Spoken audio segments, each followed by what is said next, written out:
നമസ്കാരം. പ്രശസ്ത ആണവ ശാസ്ത്രജ്ഞൻ രാജഗോപാല ചിദംബരം അന്തരിച്ചു. 89 വയസ്സായിരുന്നു. മുംബൈയിലെ ജസ്ലോക്ക് ആശുപത്രിയിൽ പുലർച്ചെ 3:20 അന്ത്യം. ഇന്ത്യയുടെ ആണവശക്തി ഉയർത്തിയ 1975-ലെയും 1998-ലെയും ആണവ പരീക്ഷണങ്ങളിൽ നിർണായക പങ്ക് വഹിച്ചയാളാണ് Rajagopala Chidambaram.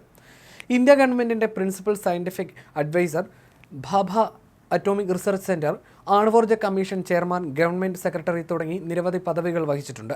International atomic energy ഏജൻസിയുടെ ബോർഡ് ഓഫ് ഗവർണേഴ്സിൻ്റെ ചെയർമാനായിരുന്ന അദ്ദേഹം ഇന്ത്യയുടെ ആണവശക്തി രൂപപ്പെടുത്തുന്നതിൽ നിർണായക പങ്ക് വഹിച്ചയാളാണ്.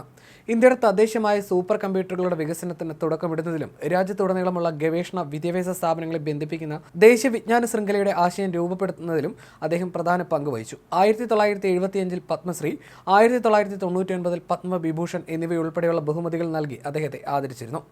1974-ലെ പൊക്രാൻ ആണവ പരീക്ഷണത്തിന് നേതൃത്വം നൽകിയതിനെ തുടർന്ന് അമേരിക്ക അദ്ദേഹത്തിന് വിസ നിഷേധിച്ചിരുന്നു. സാങ്കേതിക വിദ്യകൾ വിദേശത്തു നിന്ന് വാങ്ങുന്നതിനോട് ചിദംബരത്തിന് എതിർപ്പായിരുന്നു.